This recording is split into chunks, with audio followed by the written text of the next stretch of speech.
just couldn't wait for this program on Hampshire dairy farming and colorful country stories. Many of us recall one farm after another of dairy cows and that life that was full of lots of hard work, but close families and production of milk in the dairy industry, and just a very meaningful time. Now those farms are turning into neighborhoods, but we want to remember and document and record what Hampshire dairy farming was all about. And I thank you farmers that are here when I know you might rather be in the fields, because it is a good day and evening to still be out there in the field, but I do appreciate the panel and your presence as well.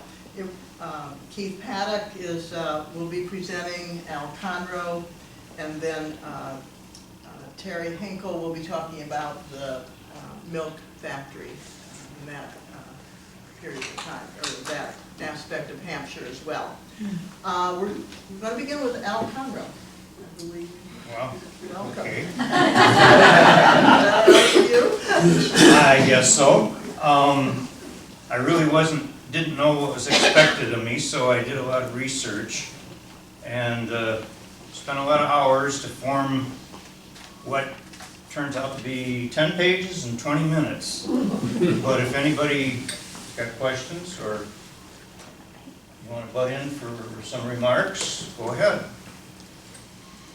So again, I must apologize if this seems boringly factual leading into the dairy industry in and around Hampshire.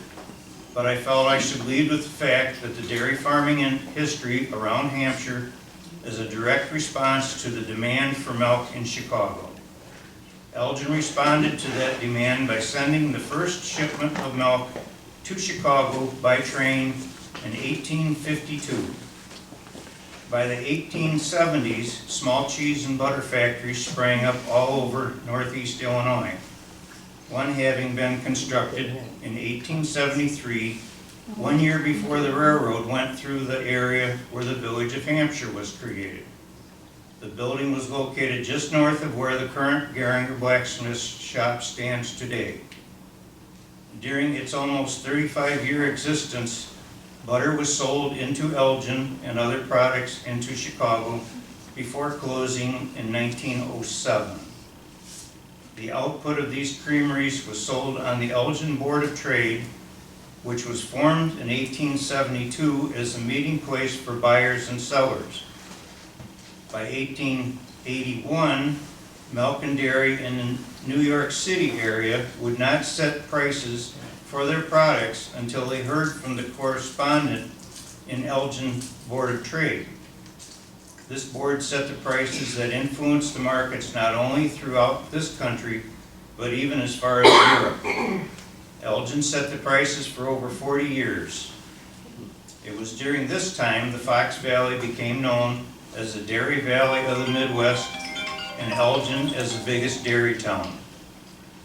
Given Elgin's central location in the Midwest, the industry peaked in the 1890s. At that time, there were more than 200 cheese and butter factories within 60 miles of the city. By 1881, which was also the same year that the house and barn were built on the farm I live on, Hampshire was the second largest shipping station in the state, sending 400 cans of milk a day, all destined for Chicago. That would be comparable to one semi-load. In these days, the first train of the day going east was the milk train. It started in Kirkland, picked up one car in Kingston, cans in Genoa and at Wings, which was at Route 23, 3 cars in Hampshire, 3 at Stark Station, cans at Pingree, Queen, and Almora, before pulling into Elgin, where from there it was non-stop to Chicago, and they set the milk cars off at Halsted Street. A train from Elgin had set out at a similar time, picking up cans and cars on the way to the city. As I understand it, the 2 years that Miss Samuelson taught at Stark's school, she rode the milk train from Hampshire in the morning and back again in the afternoon. One thing that impressed me is the same number of cars leaving the Stark's area as Hampshire. We can still see the route the farmers took, taking a shortcut through the farm as they came from north of us to get their milk wagons and cans of milk to the platform at the Stark station. Milk became the commodity at the time in this whole region. The money made selling their milk circulated through the small towns many times over, enabling these towns to flourish. By the turn of the century, Hampshire became the largest shipping point in Illinois, with Huntley a close second. And I would guess Harvard may have come in third. The most milk produced on any one farm was that of Julius Vogt, who had 100 cows. In the early 1900s, Arthur Hartman came to Hampshire and built a large dairy barn east of State Street. Sure. Okay. So, one thing that's not being told here is these cows were milked by hand. There wasn't machines back then either. So, and then I brought a milk can. You would take your milk can to these stops, and they would unload your empties from the previous day, I assume? It's like you had 2 sets of cans. Yeah, you had 2 sets of cans, as I understood it, yep. You would take your full ones, they would bring you your empty ones, and there's tags that would be on your cans. You would get your same cans back. I have a tag of my grandfather's, Arthur Henning, on my can. So every time I go to a farm sale or something, I'm always looking at milk cans Checking this to tag. see if there's tags on them and whose tags they are, if it's a name that I know or anything or know the family. Over the years, milk cans are getting pretty rusted out, and a lot of people have already taken the tags off of them. Sometimes, yeah. Over the years, we came across a can that belonged to the Meyer family, who milked across a kitty corner across the street from the old Stark's Tavern. And Dad was in contact with him, being a classmate, I believe. Asked if he would be interested in that can. Well, he made a special trip to come and retrieve that can. So that's a prized treasure of his now. One thing I don't understand, refrigeration wasn't a thing. How did they get milk from here to Chicago without it either A, freezing or getting too warm on the way there? I don't know how they did that. Yeah, I don't know if they Had ice? I don't know if they iced over the cans, possibly. But like you say, in the wintertime, they might have had some frozen inside edge there. There's a little story, and I don't have the names, but in the wintertime, you would load up a bobsled and take your cans to Stark's. I heard this from my landlord at the farm, Miles Allen. I can't remember who it was, but he had one can that he sat on the bobsled, and the rest of the cans were behind him. And as he went across the field in the wintertime, he didn't take the roads, he went the shortest route, went across the fields. Cans would jiggle off the back of the bobsled. And there was enough snow that the cans would just sit in the snow, they didn't tip over or anything. And by the time he got to Stark's, the only can left on the bobsled was the one that was sitting. But a neighbor had come along and seen the trail of cans, and tripped off the cans for him, because he didn't know what he was, because he was gonna miss the milk train then, because he didn't have no cans but the one he was sitting on, you know? So,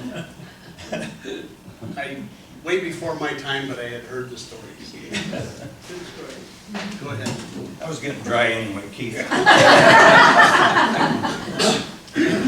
Then in the early 1900s, as I said, Arthur Hartman came to town, and he became one of the larger cattle dealers in northern Illinois, buying and selling all over the country. There were numerous cattle dealers located near Elgin at that time. Some were still operating into the 1960s. I can remember going to one such dealer's barn in South Elgin to look at cows with my dad. He didn't make very many visits to these resale places. He would rather pick up a good cow at a local farm auction, as many farms were already declining in numbers around that time. Cattle jockeys, as they were sometimes called, really didn't know any history on each individual cow. Although I had an uncle, on the other hand, who bought from dealers frequently. One time while visiting with the milk truck driver picking up the milk that day, he found out his neighbor was making a little bit more milk than he was, so he made a bet with the hauler that he would produce more milk than the neighbor the following day.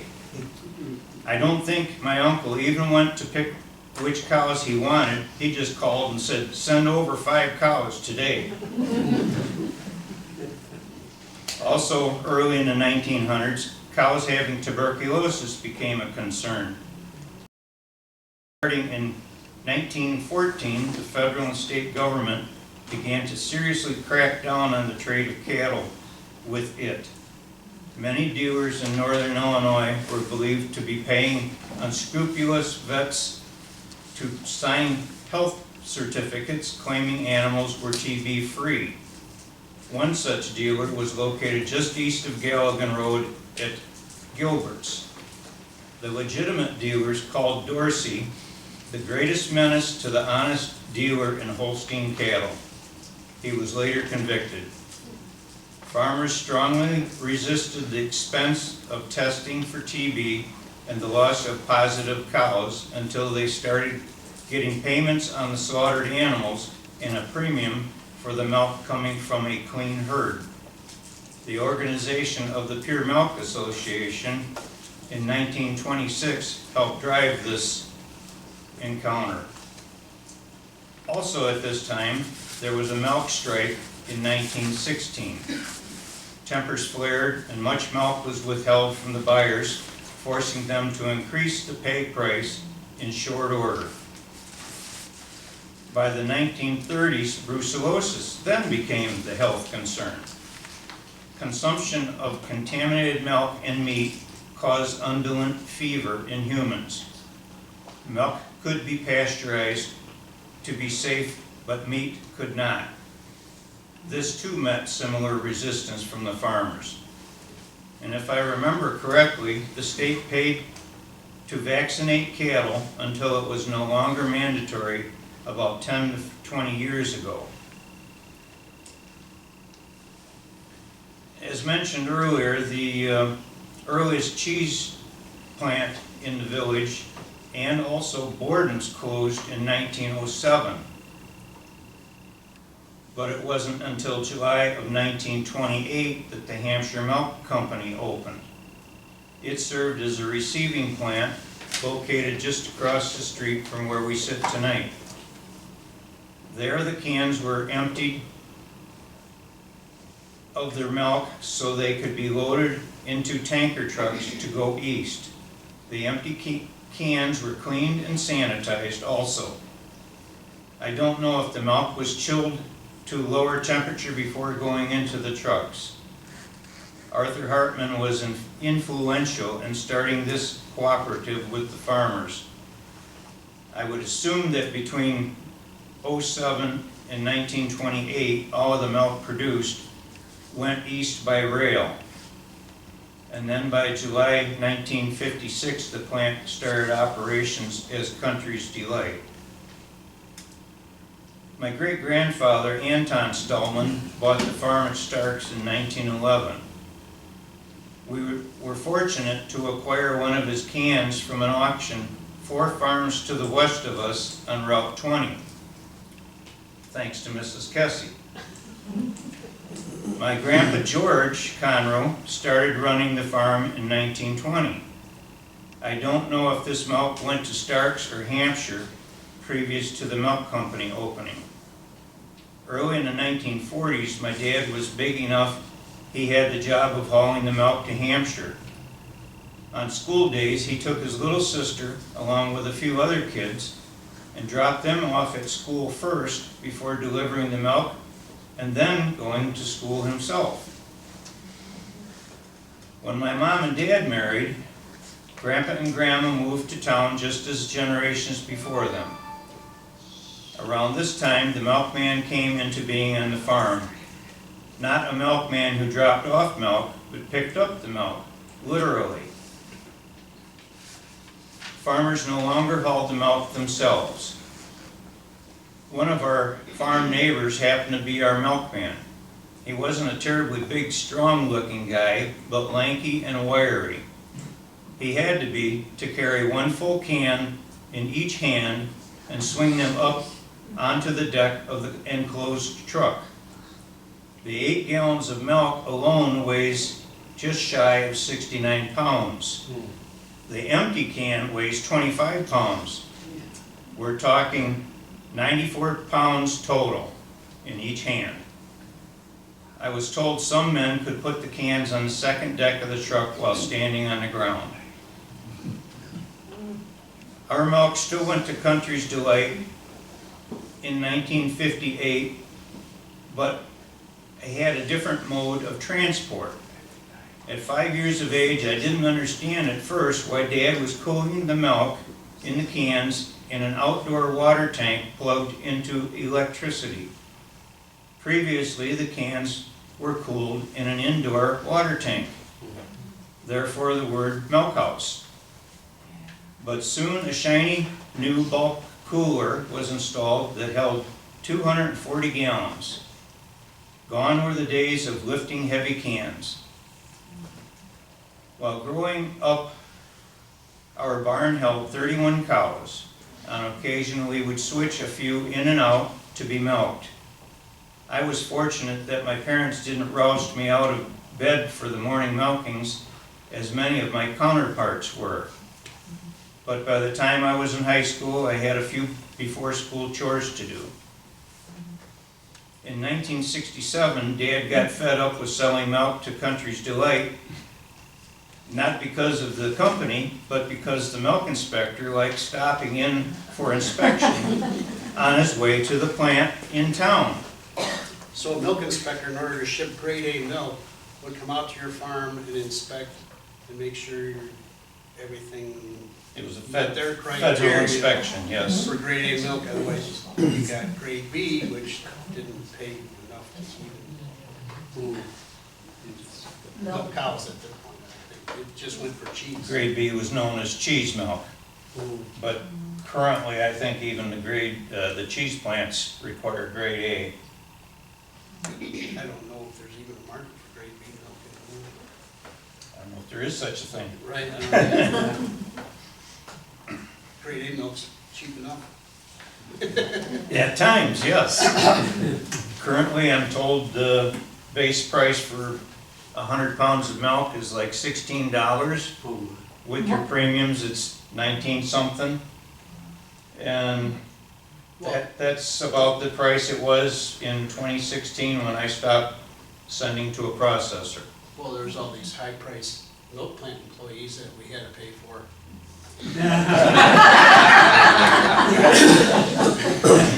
Terry Henkel worked at the milk plant. Yeah. Continuing with that milk inspection early in the morning, we got check marks, as Keith was implying, for dirty milking machines, pails, stalls, and full gutters. Of course they were dirty. We hadn't finished morning milking yet and done the morning chores. On more than one occasion, I have heard of a milk inspector or two that got roughed up after angering a farmer. I've heard those stories too. I think I knew a guy. That family name comes to mind, yes. That milk inspector got out of the milk inspecting business and started, he also did restaurants. And story has it, he was messing with the Greeks in Chicago, and the Greeks didn't take a liking to him either.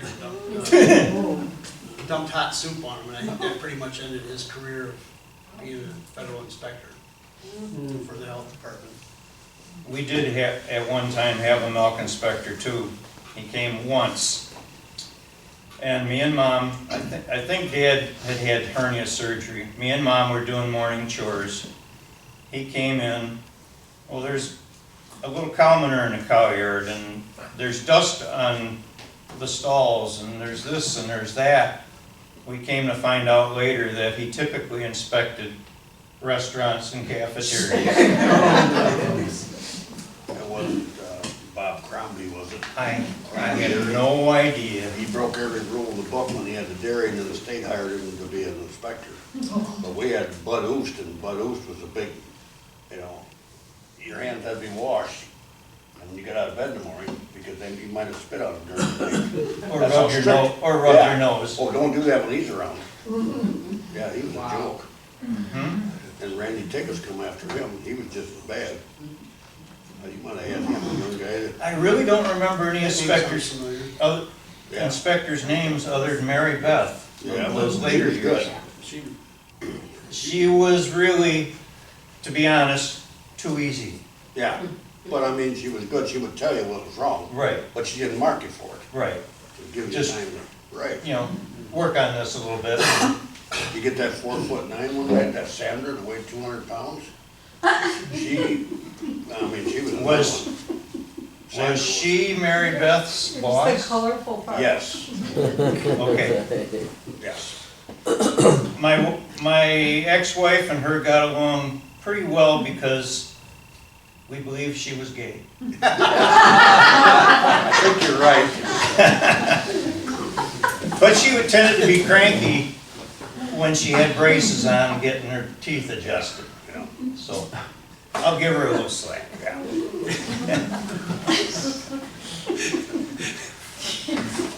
Well, from that point, Dad was done with Country's Delight, which led us to a 41-year relationship with Oberweis Dairy. By the 1990s, they asked, this was around the 1990s, when they asked if they could photo 3 of our cows without any halters or restraint. We had no clue what their intentions were until our cows appeared on their new logo. Their names are Coke, Janita, and Coley. All we got out of this was a few gallons of ice cream. We also assisted them in making a commercial. We took a cow into the Aurora University Library for that. Who said cows can't walk up and down stairs? Which one was it? Bridget. Bridget? It was during our time with Oberweis that I graduated from high school and continued working on the farm. I knew I wanted to farm as far back as 8th grade. In 1976, I started buying into the machinery and cows. And by 1978, I had gotten married and started a family. Mom and Dad could see I wasn't going anywhere, and they had the money that it was finally time to add on to the barn. With the new extension on the barn and the old part gutted and rebuilt, we had stalls for 48 cows. Still a smaller herd than what many people milk. I guess that proves you don't have to milk 60 or more when you don't work with for the bank. The cows had a lot more room, with only 22 standing where once stood 30. We even had a barn cleaner and manure pump, which did away with the daily hauling. Up until that time, we never had a barn cleaner. We cleaned the shallow gutters the old-fashioned way.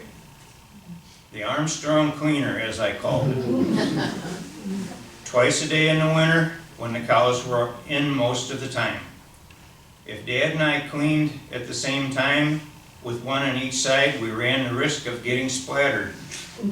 If you were breathing hard or you had a stuffed up nose and you had your mouth open, sometimes you got more than air in it. Even backing into the barn with the manure spreader could be a challenge. Especially with our sloping cow yard, it was a little grease greasy at times and the spreader would tend to drift downhill. Another time, this isn't in my notes, but I was a senior in high school and we had tractor problems during evening chores.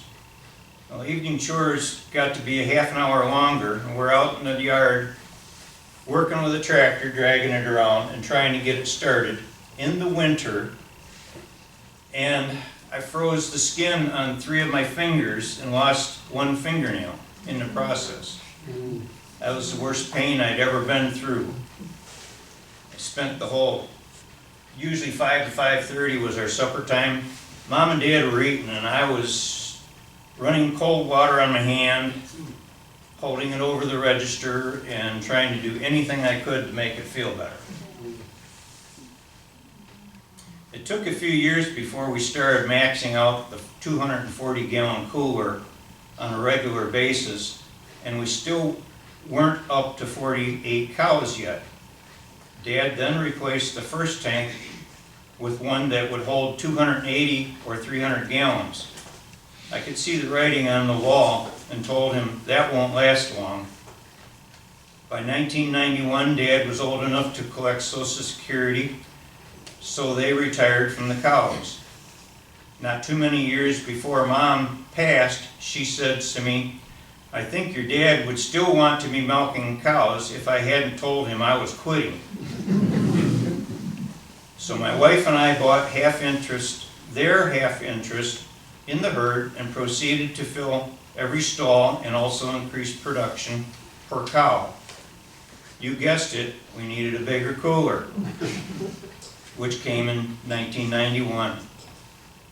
We still had been milking with 4 bucket milkers and had to empty the bucket on occasion before the cow was completely milked out to keep it from overflowing. It was also the year we constructed a new silo, the last new silo to be built for miles around. Being 2 times bigger, the silo being 2 times bigger meant we would have corn silage for almost the entire year without skimping. This also paved the way to install a pipeline milking system.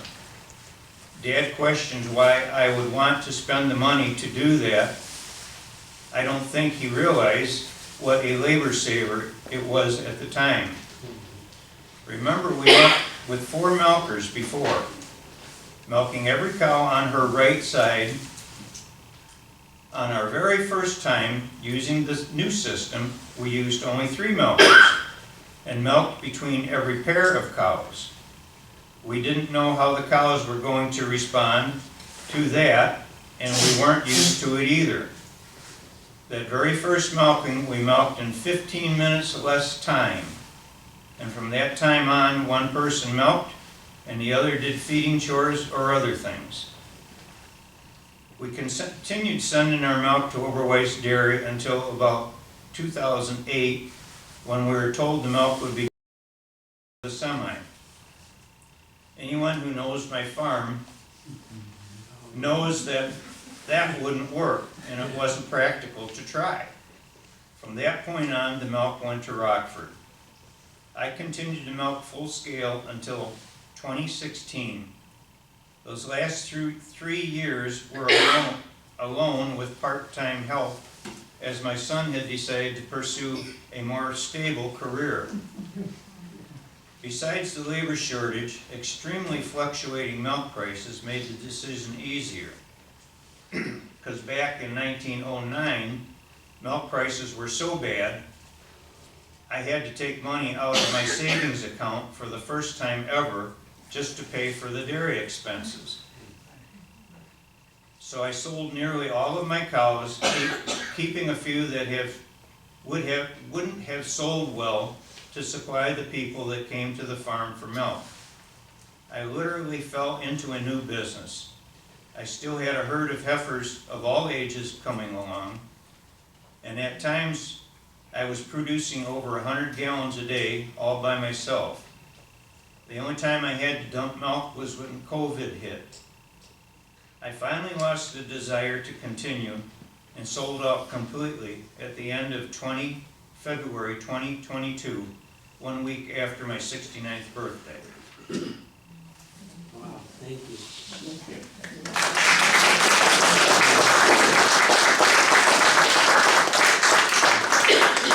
Keith, any additions? Well, I didn't prepare as much as Al did here, but those of you who don't know, my name's Keith Paddock. I am third generation Hampshire. My grandparents farmed on Kelly Road. They had 3 girls. My grandfather wanted a boy, he had a boy, and the boy wasn't really interested in too much farming, he became an engineer instead. So kind of skipped a generation, and then I never farmed with my grandfather, but I still farm the land that he farmed today, or I farm today. I farm Miles Allen's farm.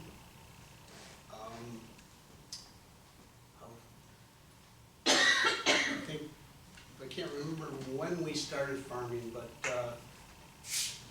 Miles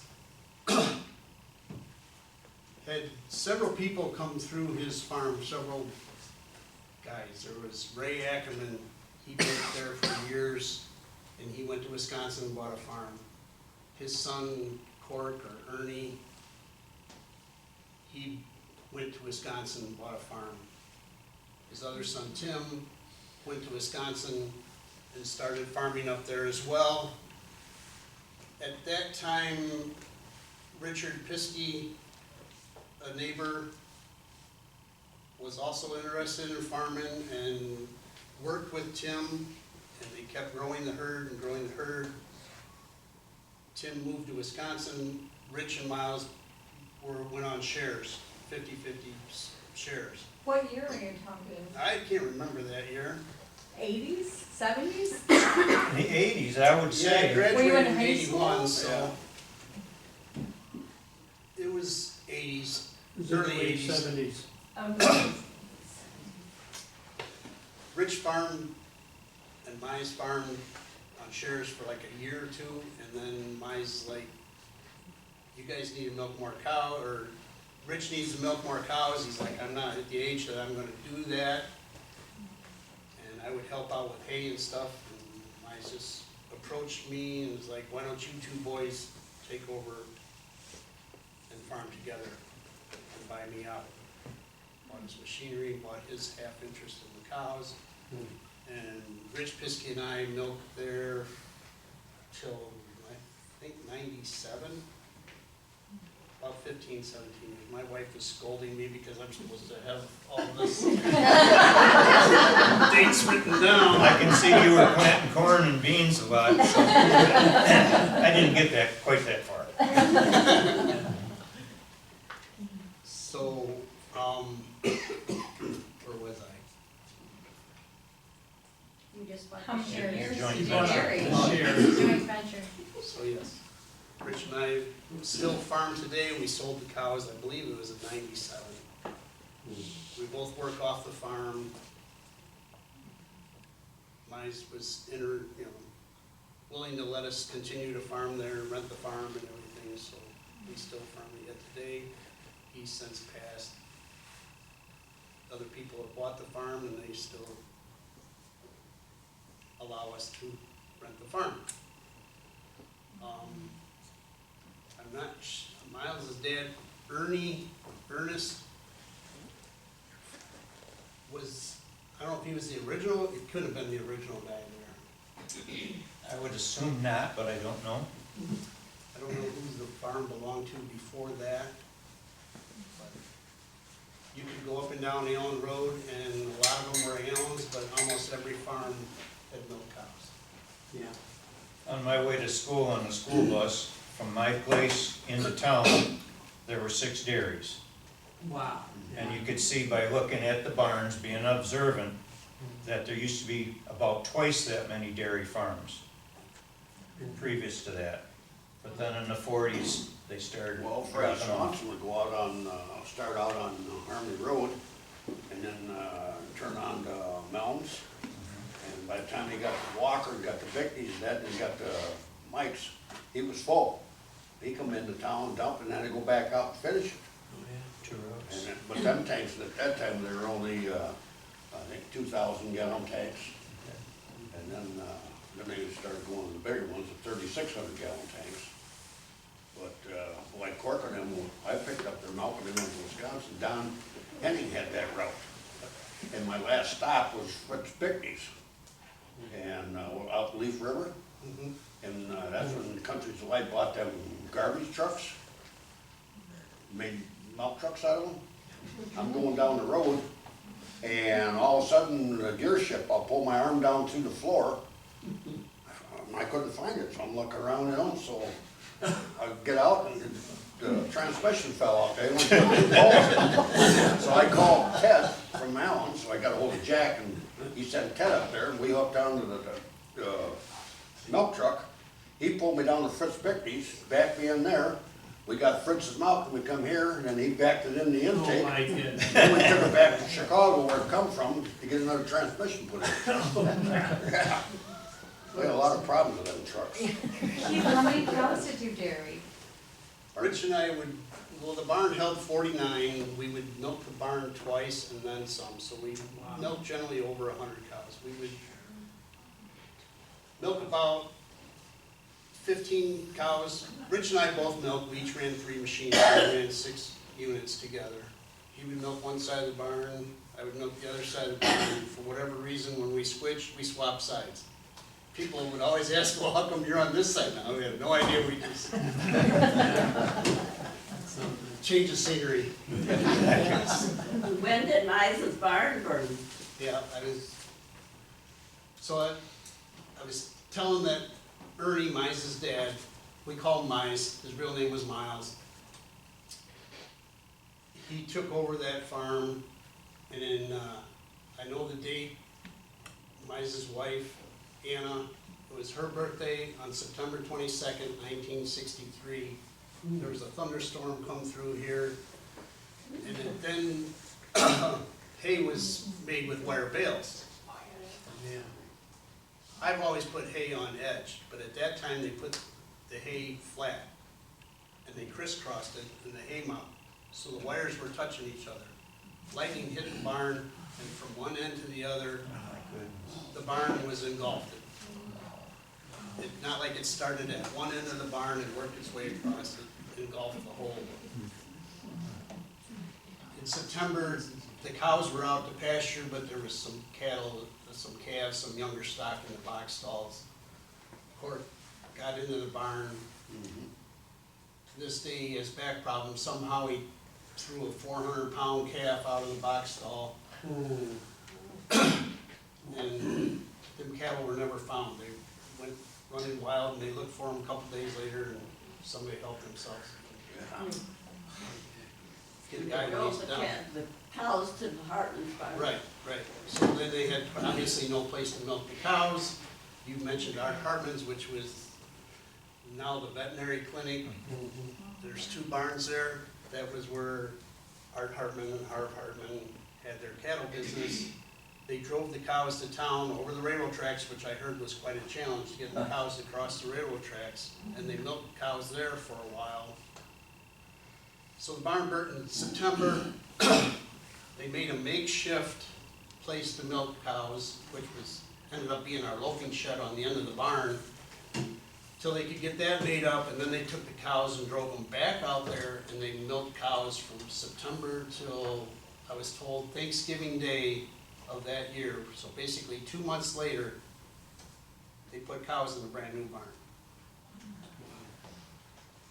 Mize had also told me that the geese were flying south, and it come up and snowed one time, and they're like, how are we gonna get these cows fed through winter? We got no feed, it all burned up in the silo, one silo was ruined. I think they were able to salvage the silage in the other silo, but there was no hay, and it was snowing, and the geese were going south, but then it cleared out and became real nice.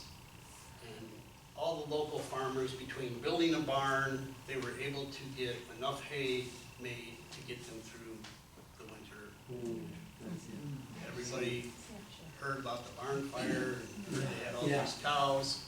We got this piece of hay, you're welcome to make it, I suppose they bought it, I have no idea what the circumstances were, but to build a barn and make all that hay in the fall of the year like that was pretty incredible to have that done in about 2.5 months. Because Mize told me he kicked everybody out of the barn, everybody was there almost every day, daily, helping, and I was like, you all gotta go, we're bringing these cows into the barn for the very first time. It was him and Hank Derringer were the two people that put the cows in the stanchions for the first milking on Thanksgiving Day of that year. So that barn is 60 years old, because I was born in July of '63. So. And I can attest to how big of a project that is to get cows to step foot on new clean concrete into an environment they're not used to. Yeah. Because when we added on, we made the west end, the new end, able to milk cows. So instead of bringing them in the east end, we brought them around the opposite end. And I think it took us 3 hours to get the first group of cows in and milked. And then we had to start again with the next group. Cows are a creature of habit. And if you change their habit, they are not happy. And they go to the same position in the statue, right? Yep, They all know their spot. yep. Yeah, that makes sense. And you milk cows for 10 months, they're dry for 2 months basically. So then they're no longer in the, at least at our place, they weren't in the barn then, they were dry. Ours always kept their stall. Ours went into the dry lot. 2 months later, they come back in the barn after having a calf, it's time to milk them again. They still wanted to go to that same stall. Well, by that time, somebody else was in the stall. There's a big feud going on, and sometimes you could train her to go to another stall, and sometimes the cow that took over her stall would have to find a different stall. Yeah. Lot of strong language. Persuasive. So what was the importance of the hay during the winter? Oh, that's Feed 'em. For feed, but also for warmth, was it too? Straw. Not so much, No. just for feed. Yeah. That was Okay, Terry, you would tell us about the, I heard of it. No, I came to work for Country Delight in Fenimore, Wisconsin. First Monday morning, gotta be there 8 o'clock. At 10 o'clock, I was home packing my suitcase, because I got transferred to Hampshire, Illinois. Didn't have a clue where this town was, didn't know anybody. And I went to work for Country Delight here, but I was supposed to go into the city, because they wanted me to go in there to the ice cream plant. That was Howard Wells' dream. And then I'd be working with his son, which I graduated with. Well, that never materialized, because at that time, I think Norm Dice got hurt. So they said, well, stay there till he's better. Well, we kept getting bigger and bigger. And when I came there, well, Bill can verify this, sour cream was put up in cans in a tank. We incubated it there, and took it out and stirred it up and shook the cans, cleaned them out into a machine to package it. Well, then we got bigger and bigger. They went, instead of having, I don't know, probably around 40 cans on the average sour cream, we started making 500-gallon batches. Then we went to 1,000-gallon batches. And then we got another machine in, because Bill would run the sour cream. We got a 4-lunger in there that would package the cottage cheese. But the yogurt, the sour cream, the sour half and half, the dip was all packaged on a single machine at a rotary. So, and then they got rid of the small vats and they got the bigger vats. See? Then we started double vatting, where they would take and after they got it, the whey cooked off on it, they pump it out, they pail it over into the next vat. Then we would refill that vat. From when I started there to when we got going full production, they still had the same amount of guys working there, doing the same jobs. Terry, what year was that? Pardon? What year was that? That I started? Yeah. 1965, Wow. back when I was a kid. Down over the hill. But I started in '64. never making cottage cheese then, They were right? making cottage cheese, but we only had, I think it was 8 vats at the time. Yeah. And then, a few years later, they invested in bigger tanks and there Well, they was, took that wall out in the plant, remember? And they moved the Yeah. wall back, so we put the longer vats in there. yeah, Then we had to put the wall back up, because the state didn't like it. Yeah, but it was amazing, what you could put out with. But then we were only packaging for Country Delight. Then we started, packaging, 5-pound containers for Headland Dairy. Then we started, when we started with the yogurt, that's when we started making cottage cheese for certified grocers. The yogurt, sour cream, sour half and half, and dip. So they split it up. And the best part of it is, I went to work for Swiss Valley when they closed the plant here. We run a pump over station for a while, and then, so then they sent me to Cedar Rapids. So Monday morning, I go to Cedar Rapids. Tuesday, I was in Chicago. Wednesday, I was in Dubuque. Thursday, I was in Chicago. Friday, I was in Cedar Rapids. They give me a car, right? Hell, I didn't know I was coming to go. I fell asleep one night coming home. Picked off about 15, 20 of those markers along the interstate. Kind of overhauled a little bit of company.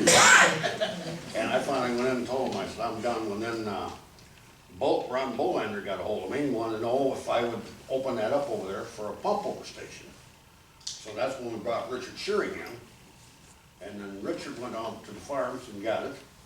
And everything going good until the state come, and they said they want to certify milk from Texas, Florida, and tankers. They bring them up to the plant.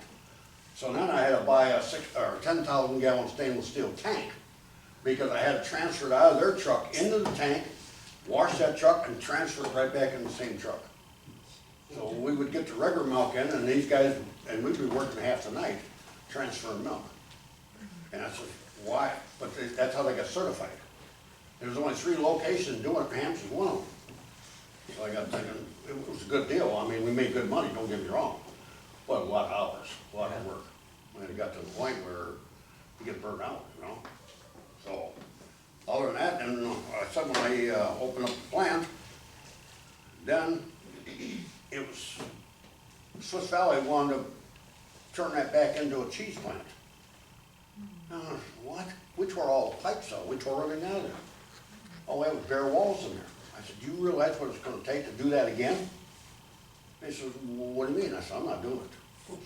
So, I could have opened it back up as a cheese plant, but I didn't want no part of it, because I don't know what it would have cost me to buy all that equipment, all the vats, the pasteurizers, homogenizers. It wasn't worth it, not in my book.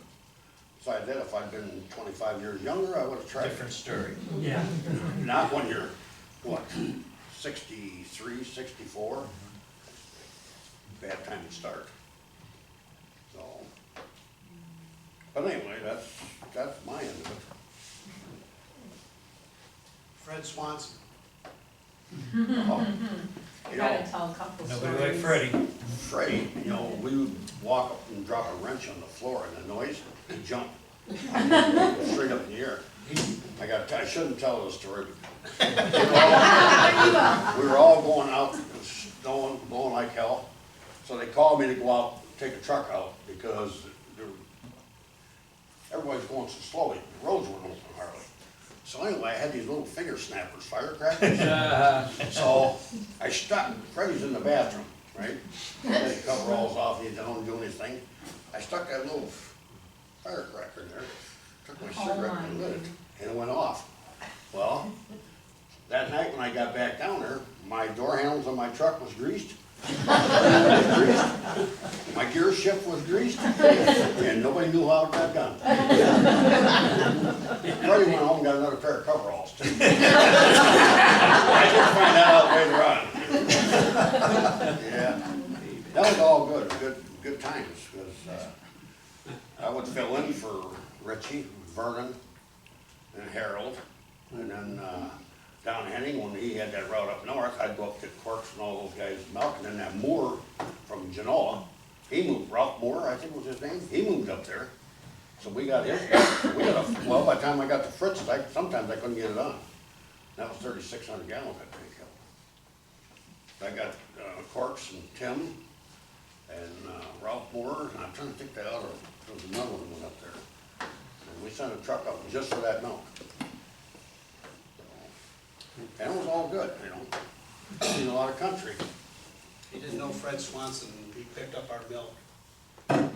We wouldn't see him every day, but every day that we did see him, he had a joke to tell you, and it was a different joke from the day before or the day before that. I don't know where he kept his repertoire of jokes in his head, but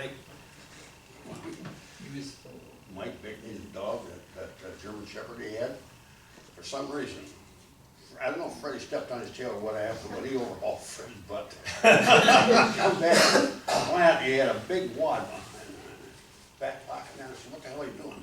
I gotta go get some stitches. And of course, he wouldn't tell us. Well, Mike come in to plant. Mike come in and told me what happened. The dog overhauled him.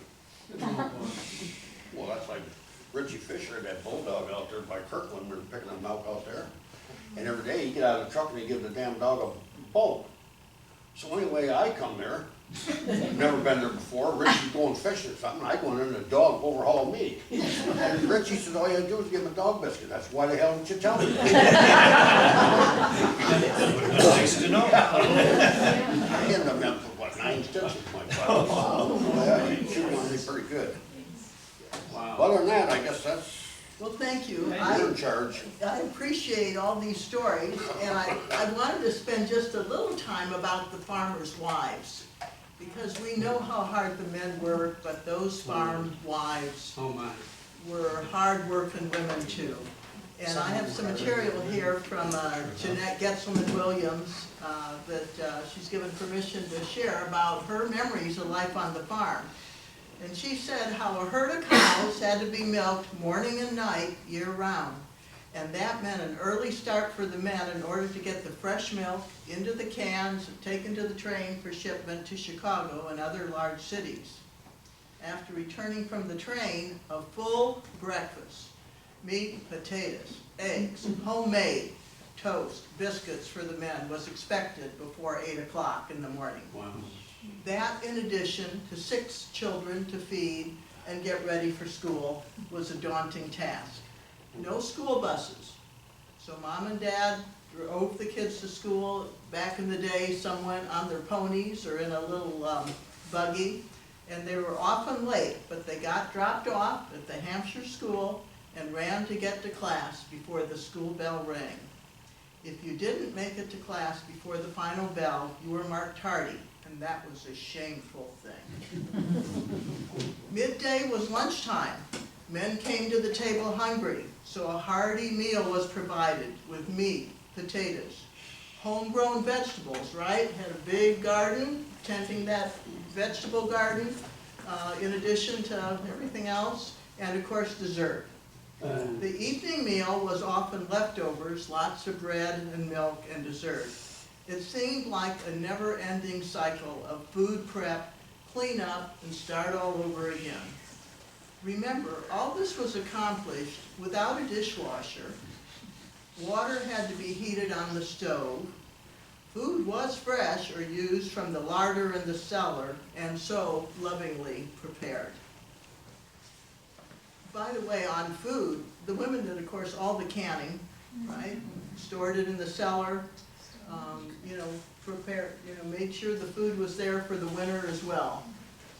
And of course, all the breads were homemade, and great eating. But okay, laundry was done infrequently because standards were much different and lower in those days.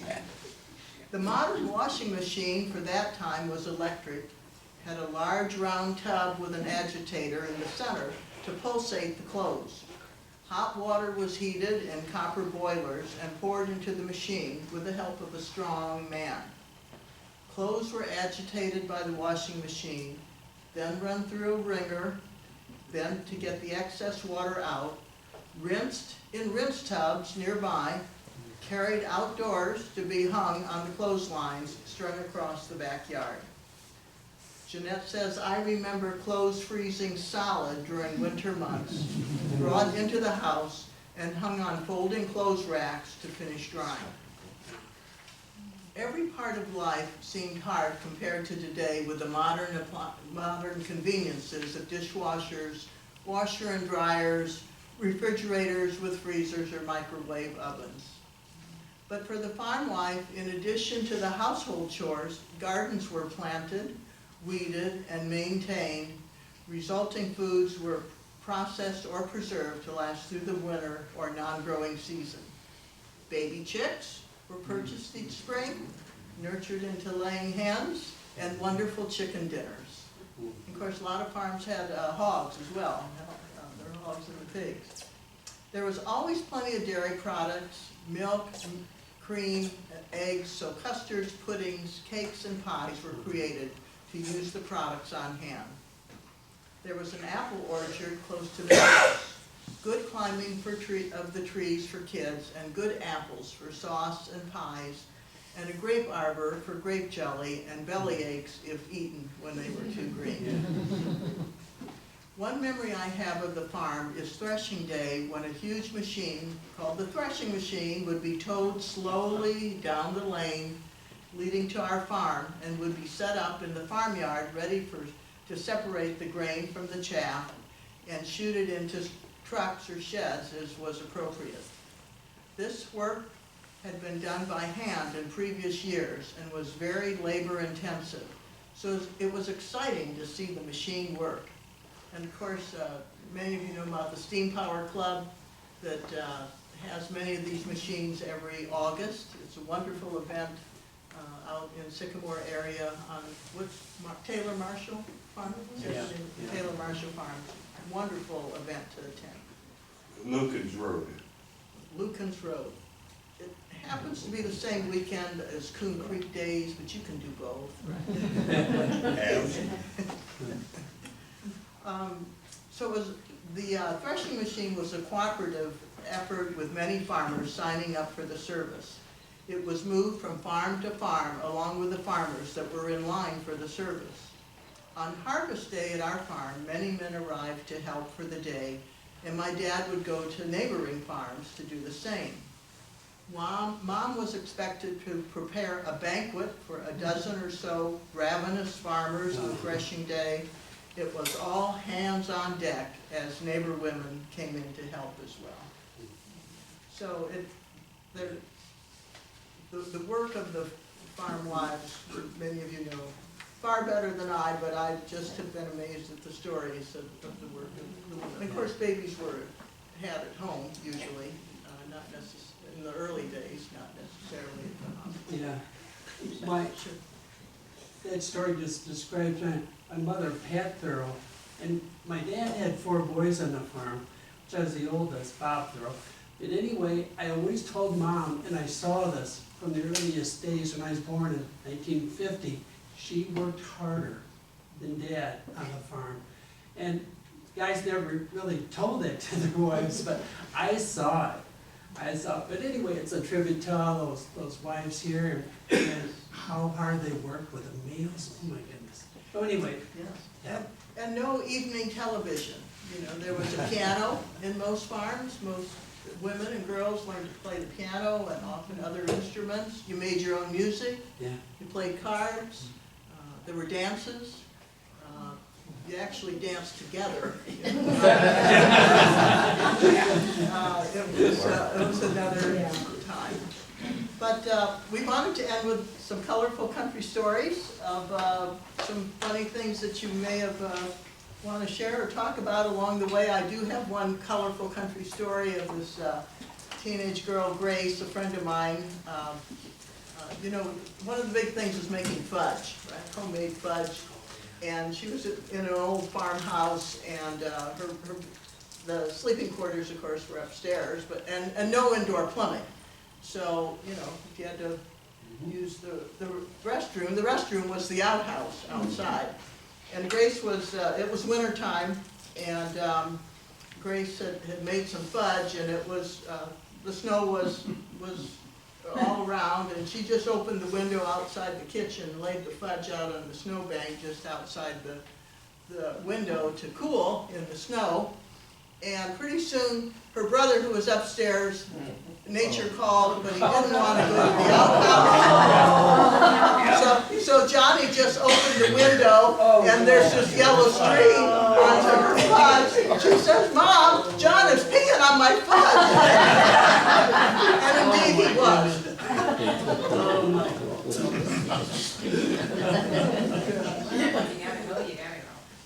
Got any you want to share? I've got a couple of stories I was thinking of when I was thinking about this presentation. That same uncle that liked buying cows from a dealer was always kind of a brat, but an adult brat. So he'd get a few tricks played on him, and my dad used to help his in-laws run the circuit, filling 7 to 8 silos every fall. And when they were at our place one time, my uncle was at the back of the wagon forking the silage out into the blower, and the blower put it up into the silo, and it was powered by belt by the good old Farmall M. This one had a straight pipe on it. Oh. So not only being loud, it was good for lighting firecrackers. My dad had an M80. He lit it off the stack of that, then tossed it in the front of the wagon. He could see my uncle's eyes, and he said my uncle saw that smoke, and his eyes just got bigger and bigger, and then all of a sudden, boom, silage all over.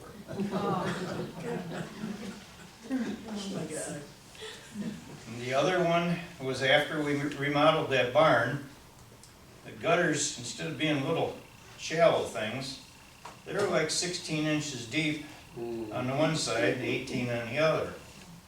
And my youngest was walking around, she was toddling at that time, and I believe she probably made it across the gutter a few times, and she was dressed in a snowsuit, which didn't make it the most flexible to walk in.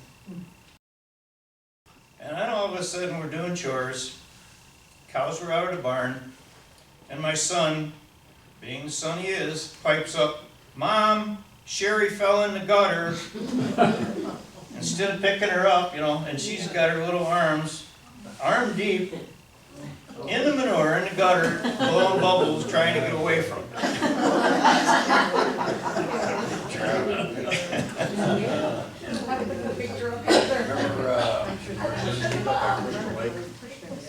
They had horses, and then one was a little off. But anyway, that day that Lawrence Fisher had his heart attack out there on Melms Road, they called me to go up there and do that route. Well, when you walk in the vestibule, the left side of it, there's a watering trough for the horses. So I come flying through there, and I got over a little too far, and I fell in the damn horse trough. Swimming like hell, all I had to do was stand up. It's only interesting. The problem was, it was colder than hell. I went in the milk house. The shoes are full of water, so I would take my clothes off, and I see her there. I'm standing there, and his wife walks in. I don't even have socks on. Do you have a problem? I said, I had a problem. They complained at the dairy. They'd be nude in the milk. I wouldn't take them clothes off and dry them. Is that still grade A milk then, when you're standing there naked? Oh, yeah. Good the inspector didn't show up. Randy, take us. When I pick up Fritz Bickney's milk out there, I always stopped and got a 6-pack beer. I put it in with samples in the back, because I always had ice in it to keep my beer cold. So I pulled in one day and never thought of it, backed up, and Randy comes out and pulled the samples out. Put them back in, he comes over to the cabin, he says, "I'm gonna walk around the building, I suggest you clean out your sample box back there." "Oh, yeah, that's okay," he says, "I don't think it is." So I'm like, "Oh shit, here's a 6-pack of beer in there." That's when you could get away with stuff, but, what's that chance of getting caught? Right. Slim it down. Some of the earlier bulk coolers would would sit and refrigerate the water almost all day long. In the back end, you could usually stick Beer in there. beverages in there. Beverages. Well, we have a display here. Al, you want to talk about what you brought? Well, pretty explanatory. The overweight cows, and then something, Country delight. Country's Delight. You might have had a hand in these, I don't know. Well, we didn't do that, we did plastic, I remember that. Oh, yeah? That was down. This is a never-used cottage cheese container, though. That got wax on it. Yeah, that's wax. Years ago, we had the warehouse in the back, and in the summertime, them would stick. The wax would get us, somebody stand there and had to pick them apart. The machine wouldn't take them out. Then they finally went to plastic. That was a godsend. Well, gentlemen, thank you so much. I appreciate your remarks tonight, and hopefully we'll preserve some of this history of the dairy industry. Oh, we got recording. You're well recorded.